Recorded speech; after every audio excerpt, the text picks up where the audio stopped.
For home decorating, you're going to find it at Westside Decorating Center. Good morning. Welcome to the Art Lewis Show on this Wednesday, September 11th, 2024.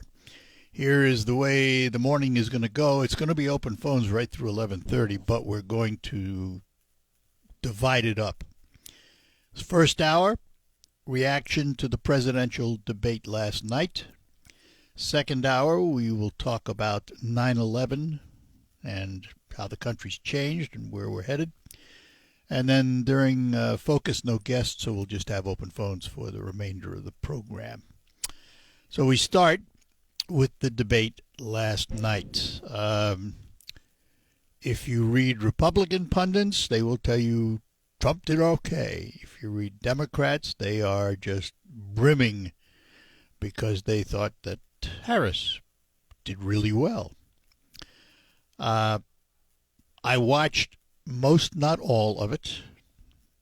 I was pretty tired, so I made it about halfway through it. In my opinion, and remember, that's what this is, folks. We talk about opinions here, particularly when it comes to things like who won, who lost. In my opinion, Kamala Harris did a far better job than I anticipated she would do, and Trump did a poorer job than I anticipated he would do. But what does it really mean? Well, to be honest with you, I don't think it means much. This was not a knockout performance one way or the other. Not like the first debate that Trump had with Biden. And we all know the results of that. Biden is no longer a candidate for president for re-election. This was not quite that way. It was, in the beginning, civil. They shook hands, and there was a debate amongst the pundits on television, depending who you watched, whether or not there'd even be a handshake. And to her credit, she came out with her hand extended, and she walked out in front of the podium. He walked out behind his podium. It did not initially look like he was going to shake hands when he came out, but when she extended hers, they shook hands and seemed to have a pleasantry. The first and last pleasantry for the evening, because they certainly did go after each other, and I think Trump was taken back a little bit. I don't think he expected quite what he got from her. I also have a few problems with the moderators from ABC. It's not their job to fact check and side with one or the other, but they did. And that was unfortunate. But in terms of who won, who lost, if you have to have a winner and a loser, I would say Harris won the debate last night, performed far better than most would have given her credit for.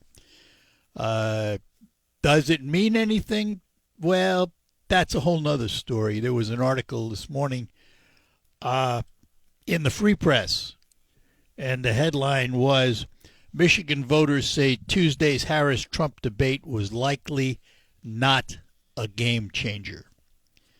I expect that's probably true.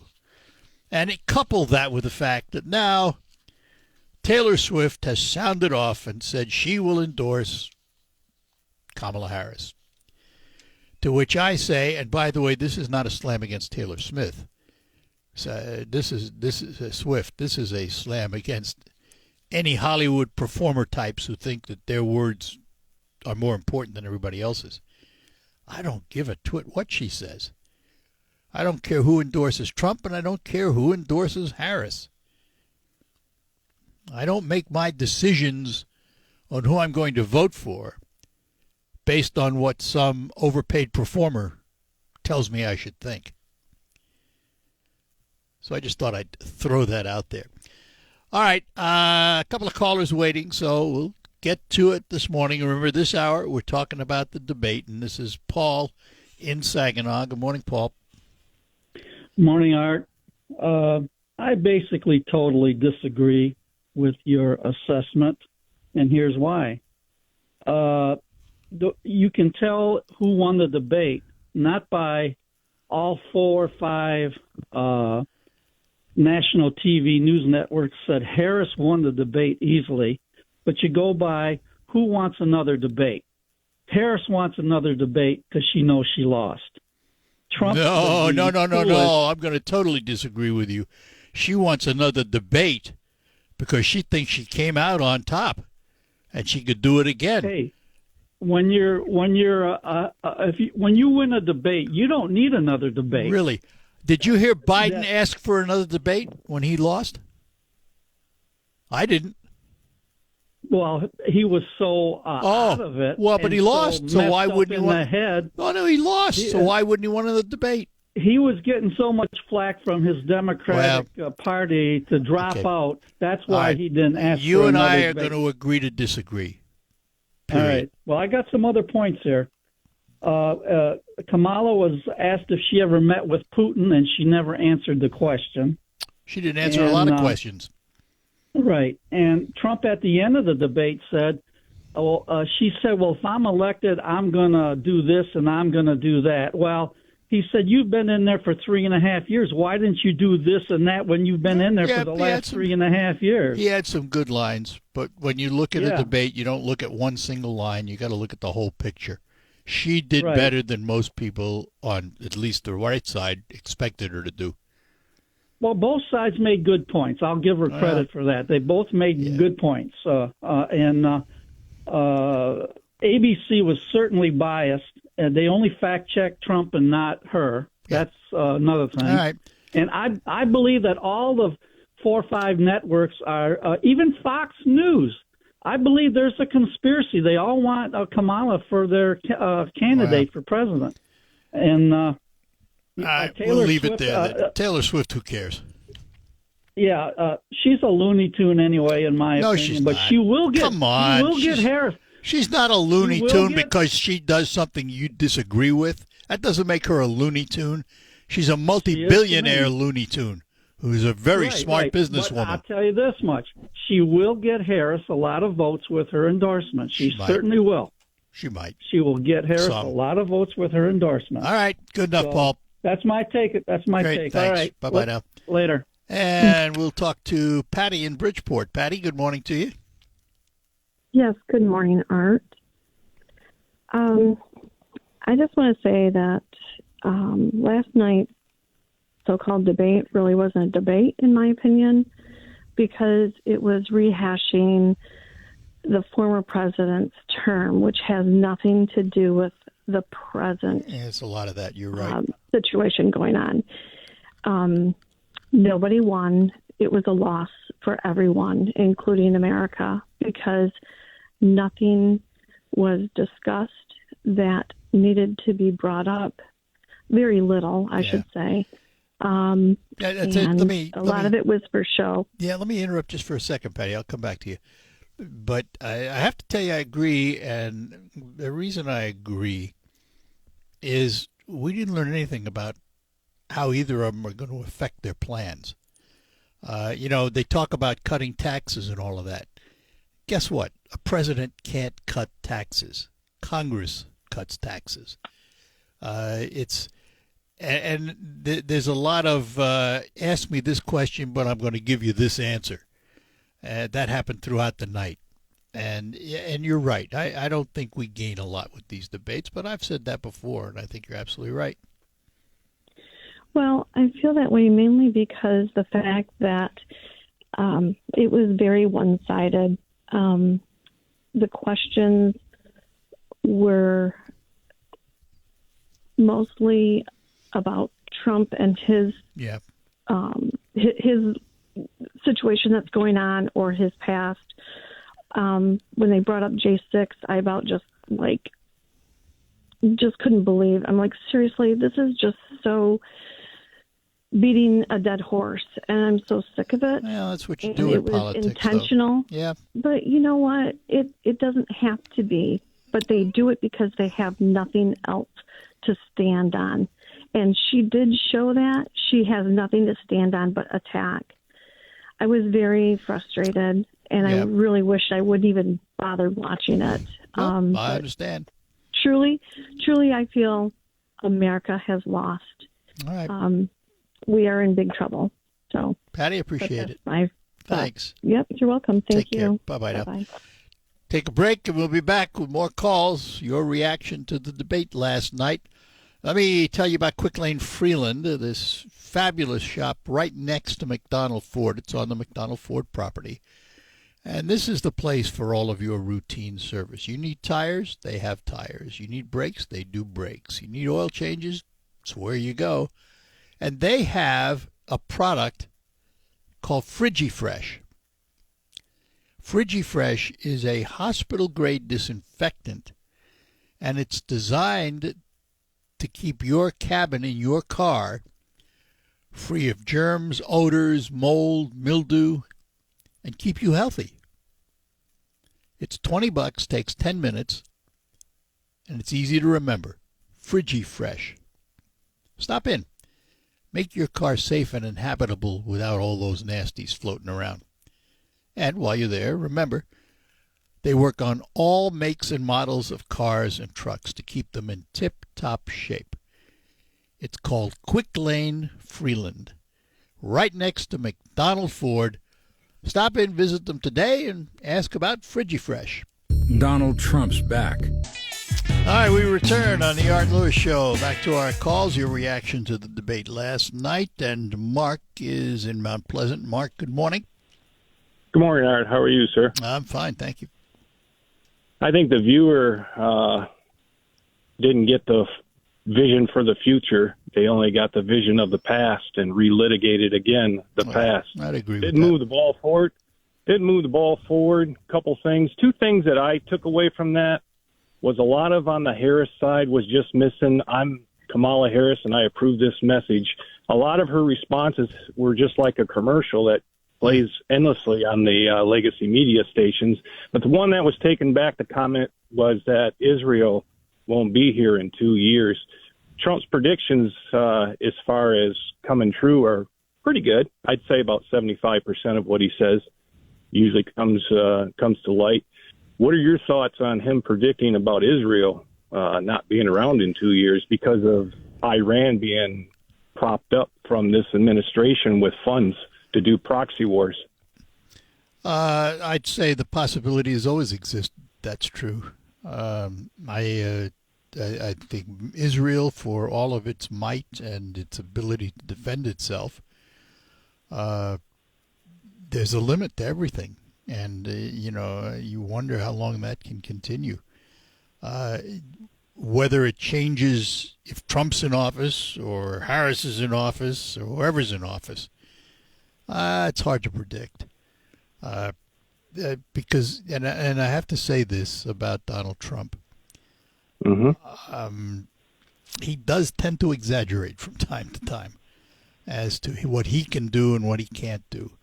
I think that it's a fair topic to discuss, but 2 years, I don't necessarily agree with that. Okay. Well, that's just the way I view it, and it's a fair question. Right. So, all right. Well, that was my observation. Great. Thanks for calling. Appreciate it. Yep. Bye-bye now. Up to Bay City we go, and Susan waits for us. Good morning, Susan. Good morning. Out of the last 16 years, actually, only 4 years of our government, we had no wars, no terror attacks, no inflation. Gas was $1.85, safe, secure borders.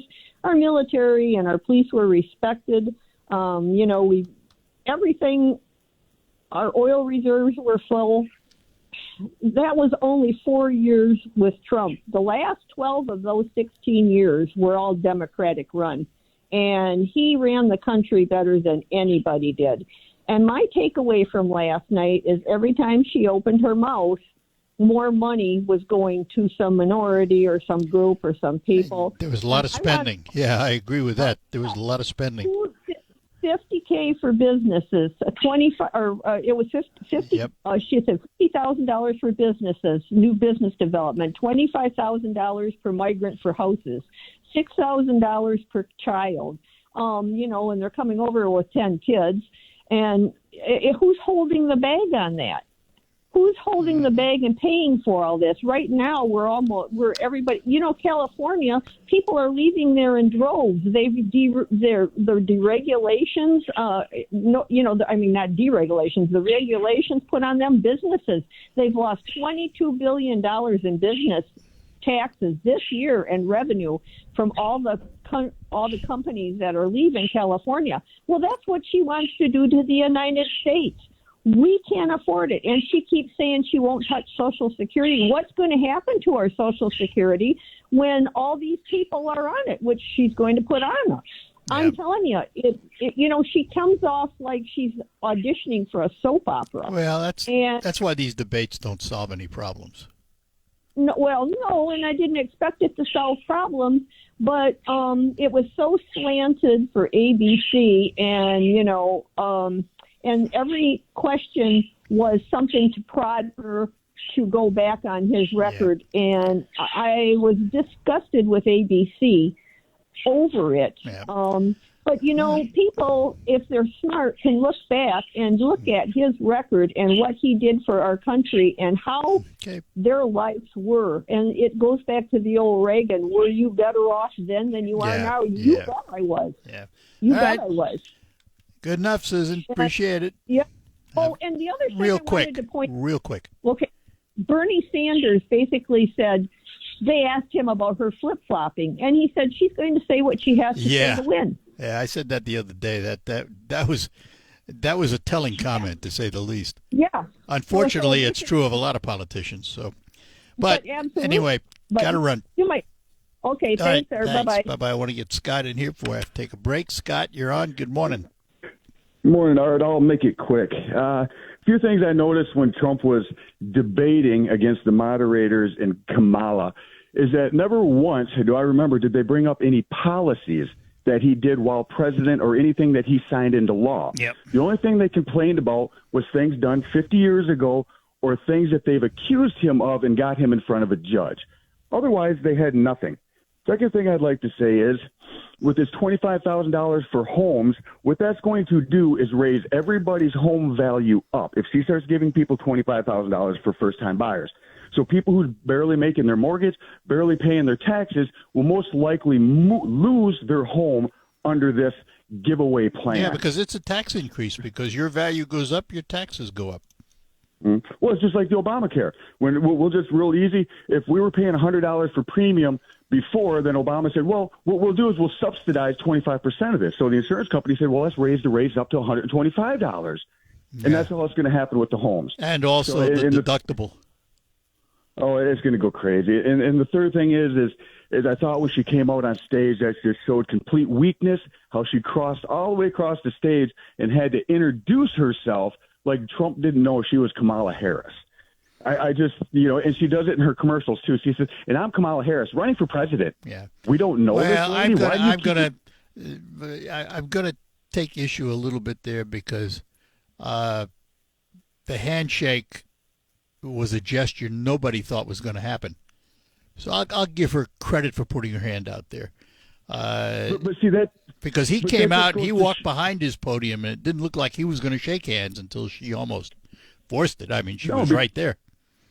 Because he was ready to go to war. He's ready to debate. Yeah. She's over here playing little tiddlywinks. That's why, just like Trump brought out, he said she was supposed to be in charge of this garbage over in Ukraine and Russia. 3 days after she went over there, the war broke out.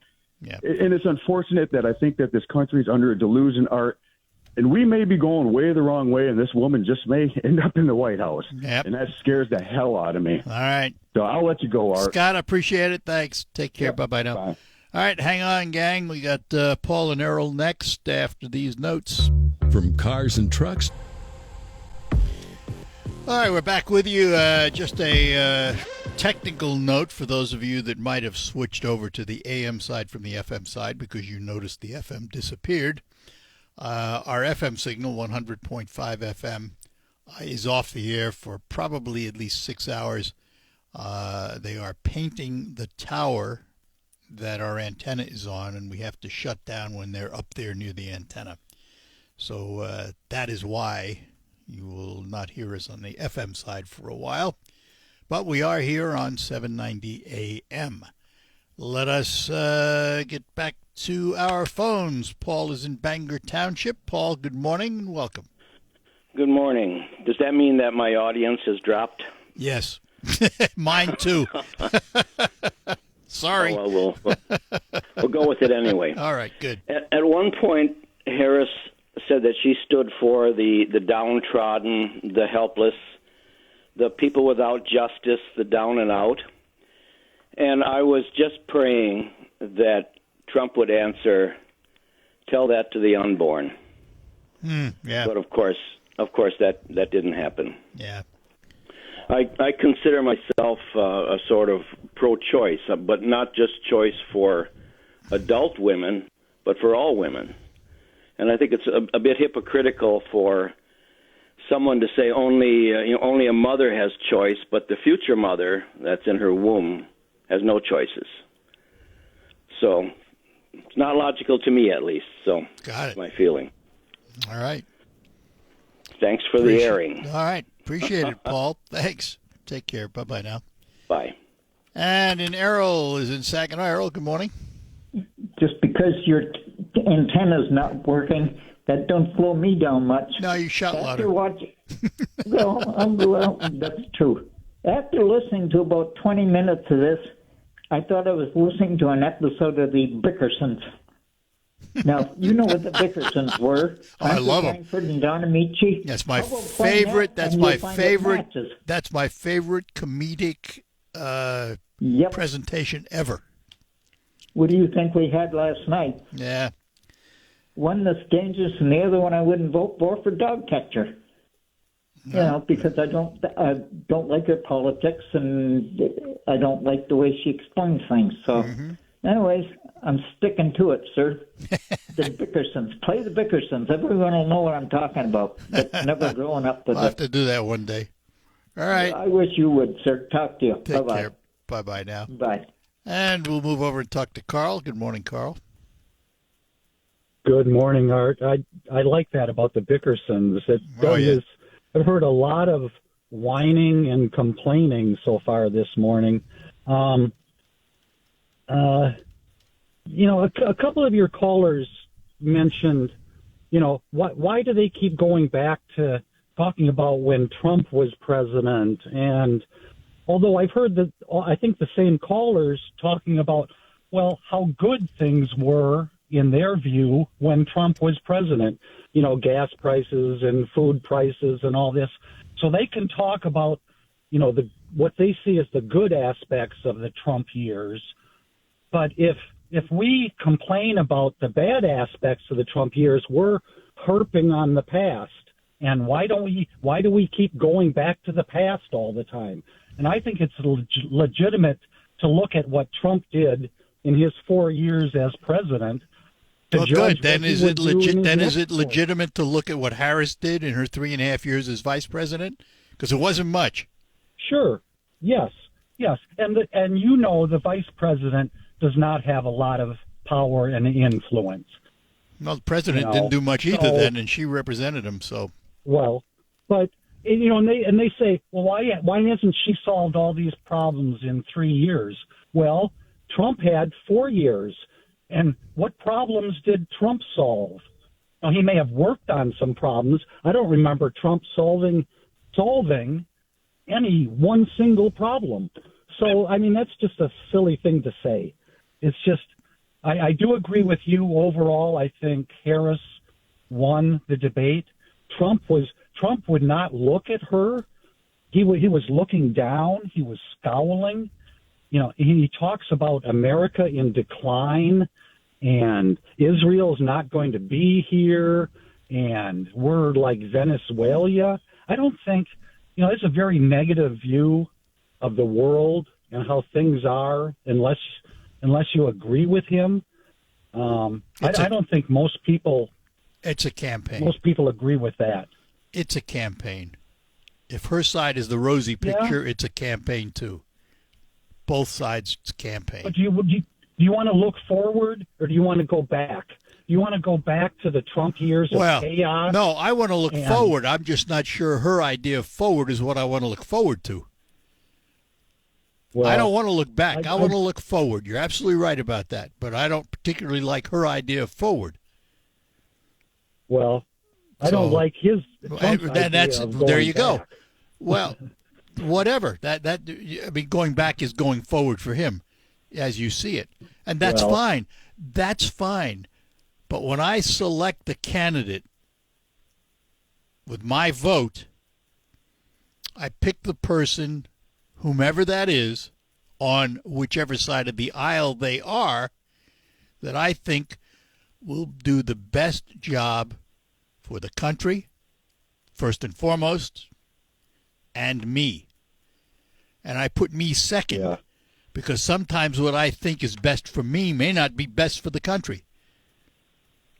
Well, Trump always puts himself first. He Well, doesn't okay, we're care back. All right. About he doesn't care about the little guy. He doesn't care about the country. He cares about Donald Trump. Well, I see. and we The all thing know there that. is, if the country does well, everybody does well.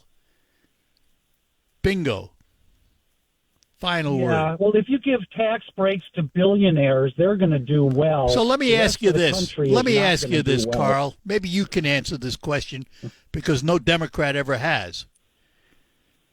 Billionaires need to pay their fair share. What's the fair share? Give me a number. 10% of the taxpayers 10%. in this country, 10%. 10% of the taxpayers in this country pay 46% of the tab as it is now. Yeah. How much should they be No, paying? if the billionaires actually paid taxes, not what the tax rate is, but what the Well, billionaires actually pay after all the write-offs and deductions, all the and all of that. legal write-offs and deductions. Yes, so they don't pay taxes, Art. Well, they do 10%. Listen.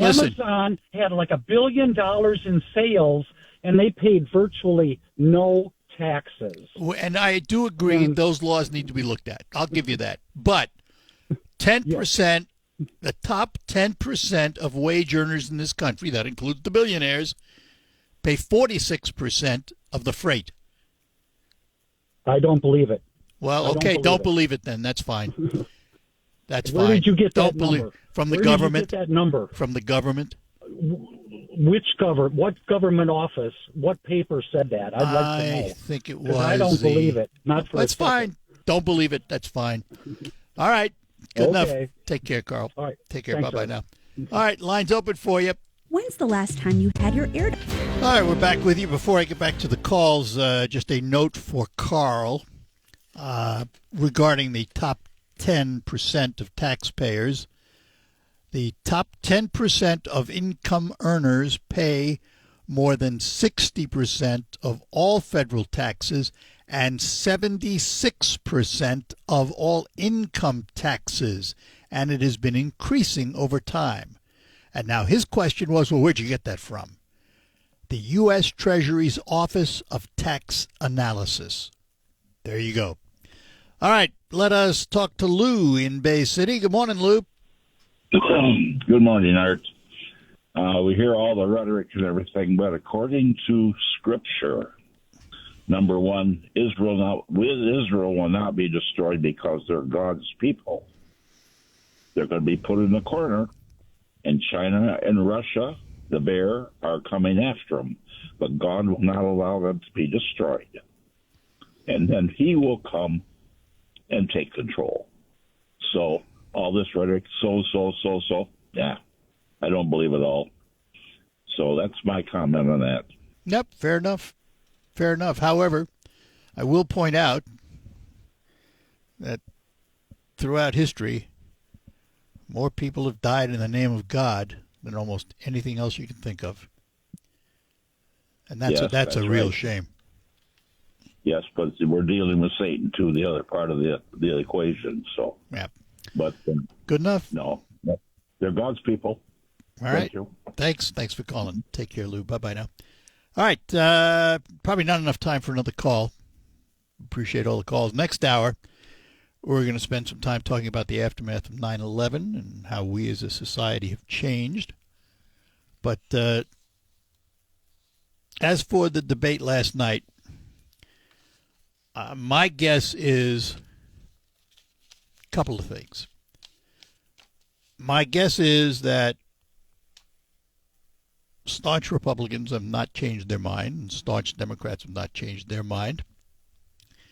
And I don't think it was enough of a knockout blow last night that it's going to sway the moderate vote one way or another.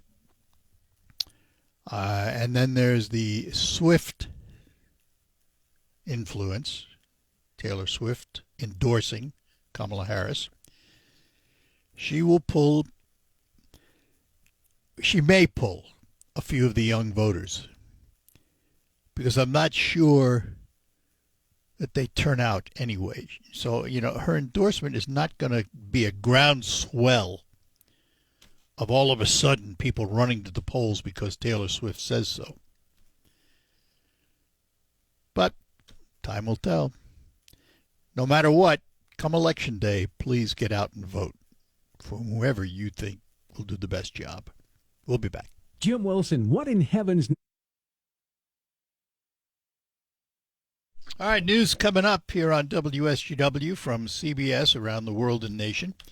And, of course, the local report, Michael Purchase in the WSGW newsroom. We will be back to talk about 9/11 and its aftermath and have more open phones for you.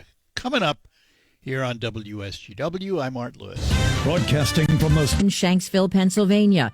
Decades later, 9/11-related illnesses have killed more members of the New York City Fire Department than the attack itself. CBS New York's Christina Fan. First responders are asking for support to pass the Health Funding Correction Act to secure coverage of firefighters' medical costs before 9/11 becomes a more distant memory. The Coast Guard has suspended operations at Port Fortune in Louisiana as Hurricane Francine storms toward the coastline.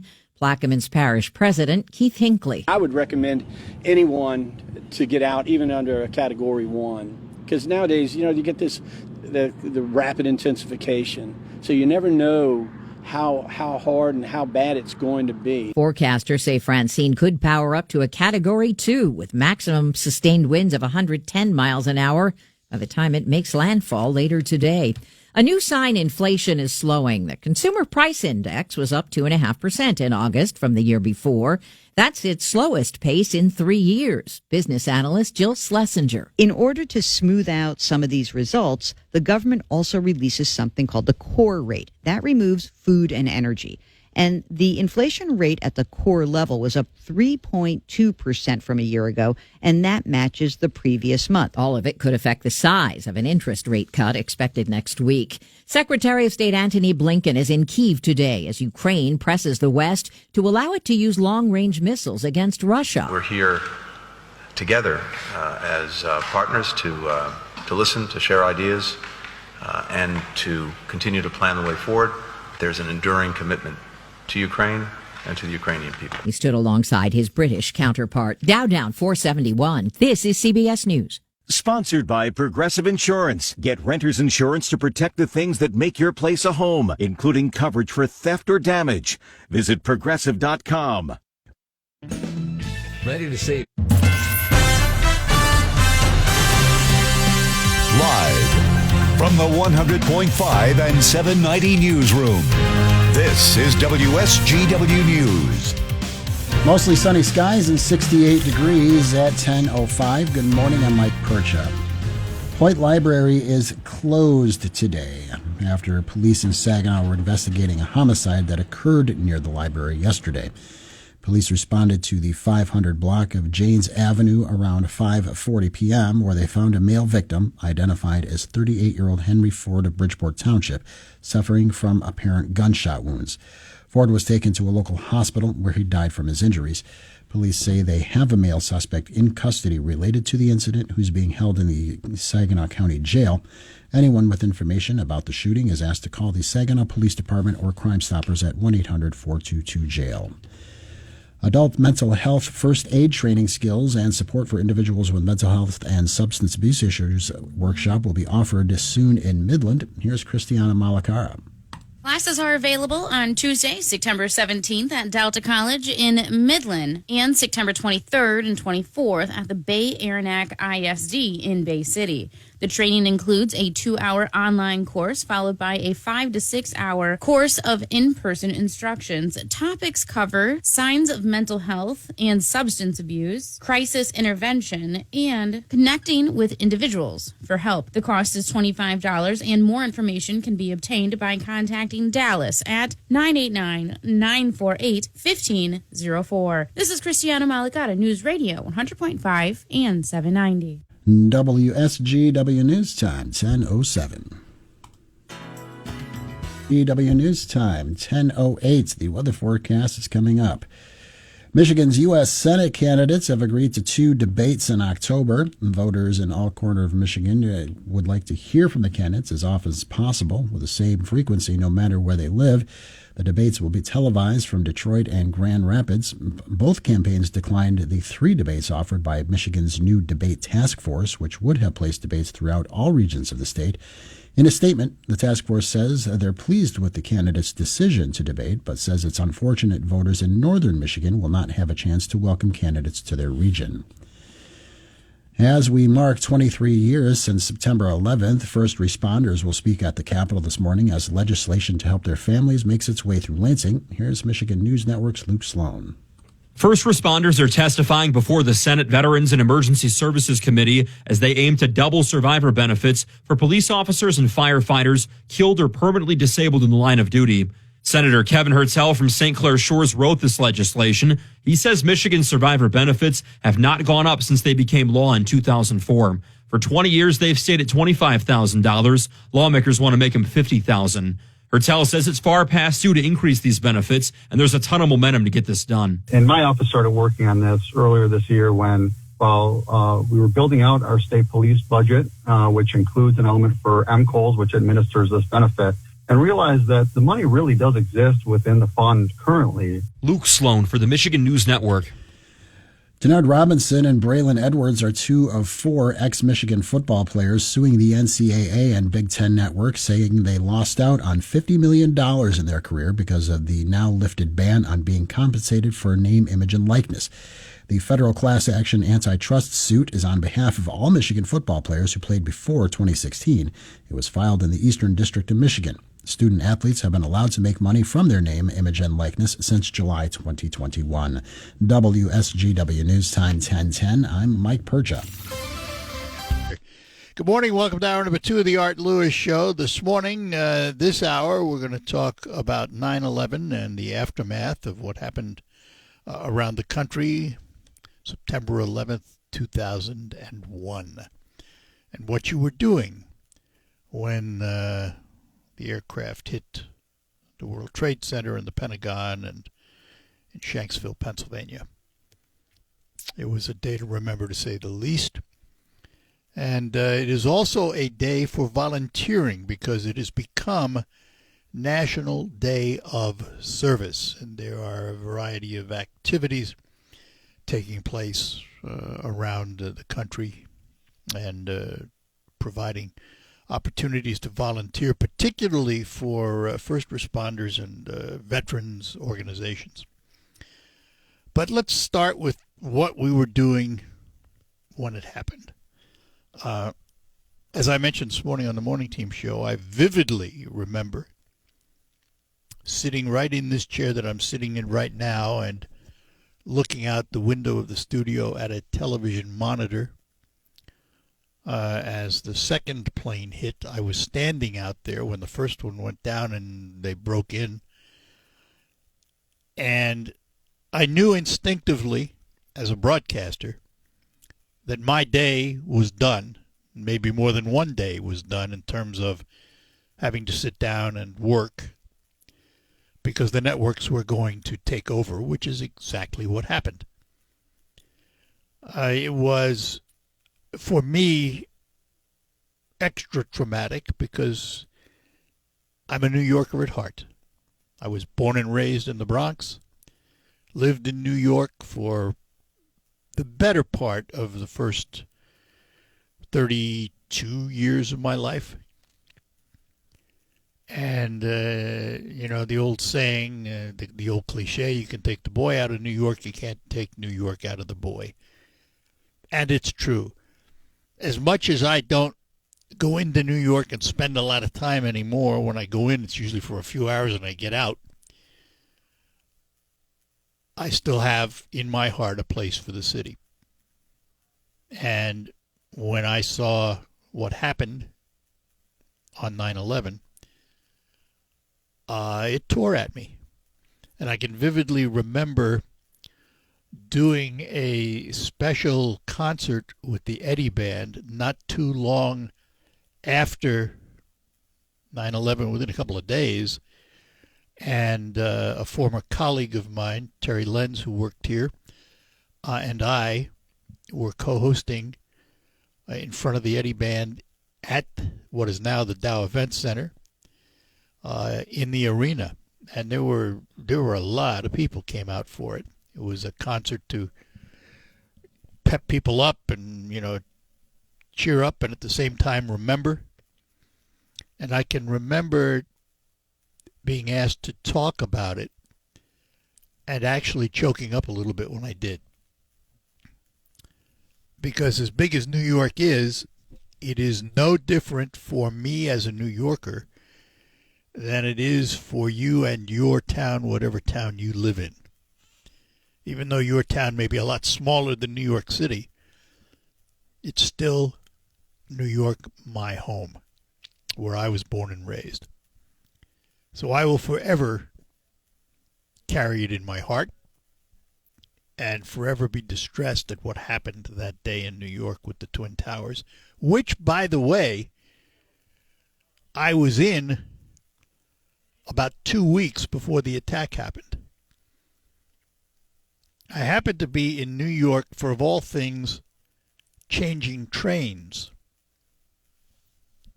And I got into, I was on a rail trip heading down actually to, if I remember right, I was heading down to Virginia Beach for a travel conference. And I wanted to take the train to New York rather than just fly down to Virginia Beach. So I took a train from Ann Arbor to Chicago, Chicago to New York City.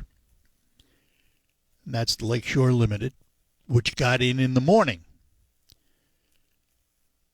And the train I was taking out to Virginia Beach didn't leave till like 2 a.m. So I had hours and hours to spend in New York, more than I would normally spend in the city. So I went down to Lower Manhattan, and I was down at the World Trade Center, and downstairs in the lower level of the World Trade Center, there were a number of stores. There was a little mall down there, if you will, very nice stores. And I was wandering around down there and in Lower Manhattan 2 weeks before the attack. But it was fresh in my mind. And the images of the Pentagon and then Shanksville coming forth. And since then, the many films that have been produced about how the military reacted, how jet pilots in the Air National Guard and Air Force were called to fly. And in the case of the aircraft that went down in Shanksville, they were on a mission that could have led to an order going out to shoot down a civilian jet. The plane went down because of the heroics of the passengers before they could get there and do that. But it was a possibility that a United States Air Force pilot would have been ordered to shoot down a civilian jet if it came to that. It was a day to remember. And it's one of those days that's indelibly etched, as many are. So what were you doing on September 11th? Let's go to our phones. June is in Essexville to start us out. June, good morning to you. Hi, Art. You know, I'm not calling about 9/11, though, but can I tell you what I am calling about? All right, go ahead. Well, this is something I found. My grandfather was very active in Michigan politics, and he belonged to the Progressive Party. I found this in his papers the other day, and I'm going to. What was on the agenda is so much like today, but this is what I want to read to you. Republicans and Democrats. Political parties exist to secure responsible government and to execute the will of the people. From these great tasks, both of the old parties have turned aside. Instead of instruments to promote the general welfare, they have become the tools to corrupt interests which use them to impartially to serve their selfish purposes. Behind the ostensible government sits enthroned an invisible government owing no allegiance and acknowledging no responsibility to the people, to destroy the invisible government, to dissolve the unholy alliance between corrupt business and corrupt politics. How long is this? That's it. That's it. That's it. And then it tells what was on the agenda. There's William. This is 1912. Yep. 112 years ago. Women's suffrage, judicial reform, limiting campaign contributions. Right. Oh, that's 112 years ago. Yeah, well, it's, listen, the issues changed. The way we learn about it has changed. The issues are still there. They come with new names. They may look different, but it's amazing. It's social insurance, which would be Social Security. Yep. These were all things on the agenda Well, there was in no 1912. back then. There was no Social Security, though. No, that's what I'm talking about. It's amazing, but I said, so things change, but issues don't change. Yep. And I found that, and somebody that I was talking to said, you should. Well, I will keep it because I'm the family historian. There you go. But anyway, all right. But we'll remember it. Good enough. Thanks. 9/11. But thank you. Thank you. Bye-bye. Okay. Bye-bye. And Dave is in Saginaw. Dave, good morning to you. Good morning, Art. I thoroughly love your show because you always run with what's relevant. In that year, I was getting ready here at the house with my wife. We were watching TV I was getting ready to go out to Bicycle Village to my job. I worked out there for the owner. Yep. And we had the TV on, and it just happened to be the national news broke in, and I saw what everybody else saw, and I looked at her sitting in her chair, and I said, what in blank is going on? Somebody lost control of a plane. And that was, Dave, let me interrupt just for a second. I'm glad you said that because that was everybody's first thought. What happened? A private aircraft? What happened? Nobody thought about the negative until the second plane. Well, and so, I was ready to bail out of here. And in the time it took me to get from this house 3 miles to Bicycle Village, I got out there and the store was already open. The owner was there. I said, turn the radio on. And he had the radio on a Christian station, so he switched it over. And that's when we heard about the second plane. Mm-hmm. And I looked at him and I said, oh, blank. That was no accident what we saw on the TV when I was still home. That was absolutely no accident. And then you know what happened? All H broke loose after that. Yep, you got it. It's and it is one of the things we can point to that actually had impact on society in terms of changing the future of the way we did business. Oh, yeah. No doubt about it. And I was aware of your comment about the military being prepared to shoot down the plane if it was necessary. And I still am amazed at the fact that the people on that plane, enough of them realized what was going on and went ahead and took control of that plane, even though they knew that was probably the end of their life. Yeah. Yeah, it was, you talk about heroes. That's them. You got it. You got it. And the indelible images, I remember the absolutely indelible image of President George Bush standing next to the firefighter, at the 9/11 at Ground Zero. That image is burned into my mind. I will never, ever be able to get rid of that image in my mind. Well, to me, that image is very similar to the image of Lee Harvey Oswald being shot. Yeah, there's another one. Yes. I was at Zender's working as a busboy, and I walked through the main lounge, and that was on TV, and they were parading him through, and all of a sudden Ruby jumps out, and bang. I watched it. I know exactly what you're talking about. Exactly. I had 2 pitchers of beer empty to go back to the back in each hand. And I just stopped and stood there, and everybody just froze looking at that big. Yep. All right. So well, listen. Things like that, yeah. Fond memories, Dave. Fond memories of a not-so-fond incident, but appreciate your thoughts. Thank you. Thanks for calling. Have a good one. Bye-bye now. We'll take a break, come back. We'll get to Mary in Bay City when we return. Lines open for you. What were you doing September 11th, 2001? Donald Trump's back. All right, we're back here on the Art Lewis Show, reminiscing about 9/11 and what we were doing that day and how we have changed as a nation. Mary is in Bay City. Mary, good morning. Morning. Morning. I was teaching. I was working at a school. It was on my break. And I'd asked the secretary if she wanted anything from McDonald's, and she said, "Yeah, get me a cappuccino. Oh, and by the way, a plane just hit the Twin Towers because she was listening to your radio station." So I got in the car, went to get the thing, and on the way back, I heard on your radio station another plane had hit the Twin Towers. Mm-hmm. So I was thinking, this isn't good. So when I pulled into our office and gave her cappuccino, we got a call, and they had locked down the building. Yeah. And, was school dismissed that day early? No, we were not dismissed early.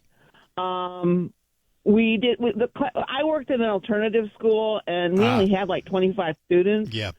And one of them was from New York, and he was desperate for news. Mm-hmm. So we were trying to we tried to get the TVs. The TVs worked, but the cable wasn't working. And we finally managed to get the cable working, but the only station we could get was the PBS station. And the news was out of London. But they were covering the Twin Towers. Yeah. Yeah, that was, for some reason, that was the only station we could pick up because our cable was out. Do you remember if schools, yours maybe not, but do you remember if schools were closed then after that for a few days? No, I don't think any of the schools were closed. We were put on higher security just because we were near the airport, because it's Bay City. Yeah. And other than that, it was just kind of quiet. That we went back to classes the next day. They didn't close school, but a few days after they let the planes fly again, and this incident kind of spooked me more than that day because it was kind of a hectic day. One of those planes, I was teaching, and one of the planes came in really low back when they finally let them fly again, and the room went dead silent. Yeah. Well, there were a couple, I think there were 3, if I remember right. I think there were 3 aircraft that were forced to land at MBS at the time that were heading someplace else, but they were forced to go down at MBS because they made all aircraft land someplace. And and they were down for quite a while. You're right. But that stuck in my head too when they finally let the planes come back, and that one was just coming in low, and the rumbled. Students don't stop talking for anything, and the room went dead quiet. I believe it. Flew over. Well. But no, it was hectic because we had to. It was sort of like I said, we wanted to see it. The only station we could get was the PBS station, and the only thing they were broadcasting was out of London. Yeah, interesting. Well, there were our teacher. There were some transmission towers up on the top of the World Trade Center too that went down. Yeah. So anyway, well, memories. Thank you. Thanks for calling, memories Mary. Are good. You too. Bye Okay, now. bye. Talk to Al in Bay City. Al, good morning. Morning, Arthur. I think we learned a lesson from 9/11. Number one is how unprepared we were for that situation. I can remember distinctly my nephew was having a haircut in the Pentagon building where there was some of the bombing took place, and he said he was lucky to get out of there. So it tells me that we were not prepared for 9/11, and we should always be prepared in the future of something like that happening. Mm-hmm. Well, I think we've learned now. Are we totally prepared? I don't think so. I don't think you can ever stop totally that kind of aggression because the offender has the offense. Only they know what's going to happen. And it's impossible to prepare for every situation. But we have done far better in communication, in the ability to pick up these things, in security. So we are better prepared now than we were then, that's for sure. But maybe we should take that 9/11 and say we better be prepared. Well, I think we have. I think we have. Something like that happens again. Yeah, I think we have. It was a learning experience. We're doing better at it. Are we perfect? I don't think you ever can be. But you can do a lot better than we did. There were enough signs that we should have seen it. But that's hindsight. Hindsight's always 20/20. All right, Al. Appreciate it. You. Have a good one. Bye-bye now. Bye. Up in Pinconning this morning, we find Mary. Good morning, Mary. Good morning. Can you hear me? I can hear you. Very good, very good. I think many of us mature folks that can remember both the Kennedy assassination and 9/11 I'm one of them. with sad emotion. I just wonder how if folks have heard the stories of the CIA being involved in both those issues, even substantiated by RFK Jr. himself, and then with the fact that Trump they attempted to assassinate him. The body was burned, evidence was cleared, and we still, months later, have heard nothing from any of the Secret Service or the CIA or the FBI. How that makes, how we reconcile that in our heads and what we do with that information. Well, first you have to choose to believe it before you can reconcile it. Well, you have to believe the facts. What are the facts? We don't know all. No, wait, Mary. We don't know the facts. We know the speculation. We know we have 60 years from the CIA that has sealed that information from us. That's right. What reason? So then again, you don't know the facts. It's speculation. No, because we have RFK Jr. has done studies and has talked to witnesses and people that were close to him that have told him what the truth has happened if you've ever listened to him speak on that subject. And he has books on the subject. Mm-hmm. So we can't deny these things. We can say, oh, I don't believe it. But that doesn't make it not true. And the only other thing I wanted to bring up was your statement that religion has caused wars, countless wars. And well, I think the way I said it was more people have died in the name of God. In the name of God, and God has principles, the 10 Commandments. And without those 10 Commandments, there is no motivation to be good. And also, our founding fathers founded this country on those principles. Yeah, absolutely. Our Army, our military, and our Navy die for us to fight those principles. And basically, that is the only thing worth dying for, other than your family. So that's something to think about, too. All right. Good enough, Mary. Appreciate it. Thanks for the call. Bye-bye now. All right, we'll take a pause here and get to Bill in Bay City when we return after these notes. This is Mike. And we're back with you on the Art Lewis Show, talking about 9/11 and our memories. Bill is in Bay City. Bill, good morning. Good morning, Art. Morning. I guess I probably got an odd, unusual adventure, I should say. On 9/11, we had a planned trip to Toronto to a revival that was going on there. And as we were leaving, the first plane hit the tower, and we thought, well, we'll keep going. They can stop us if they want to. As we were crossing the Blue Water Bridge, the second one came down. But we thought we'd just keep going. So we went over, and when we got there was a meeting started about 7 o'clock at night. And the speaker was Rodney Howard Brown, and he was a guy that held a revival in New York City that went 6 months. And at the end of the revival, he had a big, long prophecy about New York being hit by missiles. And if you listen to it, other than if you took the word missiles out and put airplanes in, it would have been dead on the money, every detail that he gave. That's scary. And he was the speaker at that revival that night. So we showed up, and there's Rodney Howard Brown, and he played the tape of it. And I've been trying to find it recently, and I can't seem to locate it on the internet. I'm sure it's out there somewhere. But there was a plane that left Toronto heading for New York, and when the first planes, hit and they closed the airspace, everybody had to turn around and go back to their or land at the nearest airport. Yeah. For some reason, this went back to Toronto, and they just locked the plane up for whatever. And on Thursday, the fourth day, as they were prepping to go back in the air, as they were cleaning that airplane, they found 2 box cutters in there where 2 Middle Eastern men, as they described them, were seated. So there may have been, there was a 4th plane. 5th.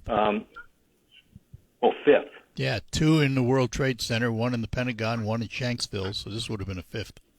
Yep, my mistake. I forgot the 2 in the Pentagon. Yeah. But anyway, that's our adventure, and it was really something trying to get home. Yeah. Halfway between Toronto and Port Huron, there's a big truck stop. And we stopped there to gas our car up, and as we pulled out, we didn't go 2,000 feet down the road, and we were behind a line of cars, thinking it was construction or road repair ahead. And it took us from 10:30 till 7:30 at night to get to the border and cross. Oh, wow. No restrooms. Yeah. Wide open field. It's like driving from Bay City to Pinconning. And well, there you'd find restrooms. Some did. Yeah. People that had campers finally opened the doors and got out and waved at anybody that wanted to come. And they they did. But it was an adventure, and I still remember it like it was yesterday. Yeah, you won't forget it. That's for sure. Well, thanks for sharing with us, Bill. Appreciate it. Yes, sir. Have a good one. Thank you, Art. Bye-bye now. Yep, bye. I will take another pause here. Lines open, 989-752-6111. You're invited to join the member. Back with you on the Art Lewis Show, and let's get back to our phones on this 9/11. Barry is in Midland. Barry, good morning to you. Good morning. How you doing? Doing well. Hope you are. Yeah, I can remember distinctly what I was doing the day those hit. I had been in the military, and I was serving some time in the National Guard, stationed at Selfridge. And the morning they hit, I was actually here in Midland preparing my home to move up here, installing gas and electric. And my wife was still working at the BX, and she called me and says, "You better look on the TV." I told her, "Yeah, okay." She said, "Well, an airplane just hit one of the big buildings." I said, "Well, some errant pilot off course." She says, "No, it was an airliner." Mm-hmm. So from that day on, things changed drastically. Yeah. Actually, our unit, a couple of our aircraft, I can't neither confirm nor deny because of security, but it was said that a couple of our aircraft were returning from the range in Grayling at the time, and they were the first ones diverted to head towards the aircraft down towards Ohio or Pennsylvania. Shanksville, yeah. And later learned that they were not armed at the time, and so they had to basically turn the mission over to either Toledo or Pittsburgh, and they're the ones that would have had to do that.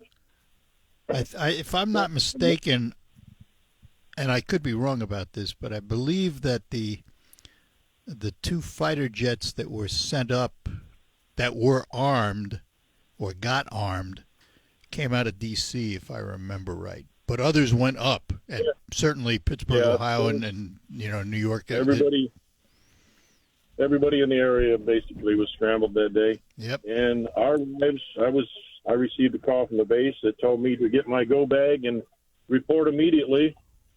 And I mean, we had aircraft from that moment on.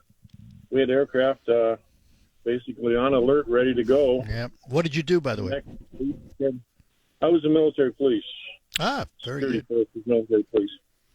Well, thank you But for your we had, service. You're welcome. Thank you. We actually had pilots and aircraft from that day on sitting in their aircraft ready to go at a moment's notice. Yeah. As they do. Did it? But Let me ask you this: changes everything. in post 9/11, did it change how things were done in your unit? Oh, drastically. Very much so. I mean, we were basically 24-hour, round-the-clock, 7 days a week, 365. Yeah. Security operations, lockdown on the base, all military installations, any function we did, there was added security on just about everything. Well, it's it was a sad day for America, but that pretty much, we're a resilient country. that pretty much changed everything for the next hit. Well, even today, it's still changed because of it. But for 10 years, we were living in a different world, basically. Yeah. It was continuous deployments, the Middle East, all the countries over there, people living out of A-bags and suitcases and always on the go. Yeah. Well, listen, And, we appreciate your thoughts and joining us this morning. And again, thank you for your service. It's important to all of us. Just one more word. Yeah, sure. Art. Go ahead. We made a trip to New York last year, and going,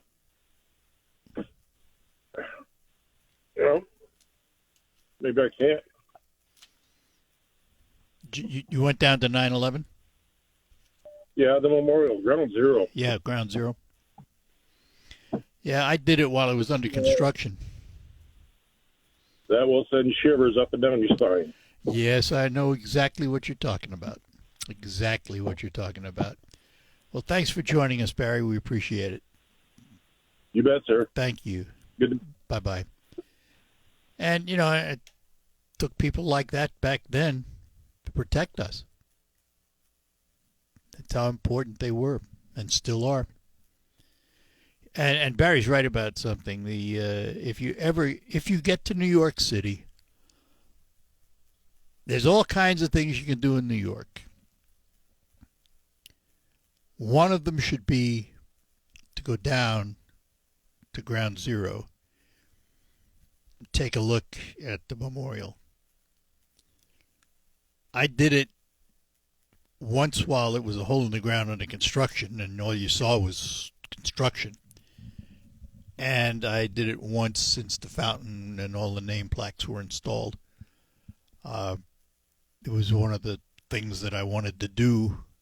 What I used to do, my late wife was from Reading, Pennsylvania.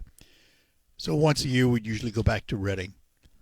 And I would take a day to go down to Philadelphia and take Amtrak into New York City. I'd usually only spend a couple hours. I mean, I wanted to go to BH Photo Videos, a big store in New York, right not too far from Penn Station. And so I'd go there, and then if I wanted to do something else, sometimes I'd go down and just ride the Staten Island ferry. Other times I would go down to Ground Zero. I did that twice. And both times, and Barry is right, it is an emotional experience. See for yourself sometime. We'll be back to close out. I'm attorney Jerry Reif, and I have... Hey, thanks for joining us. Next half hour during Focus, we will continue open phones. We'll just talk about whatever you want to talk about. All of that happens after the news from CBS and the local report with Michael Percha. I'm Art Lewis. Thanks for being with us, and we'll be back. Broadcasting from the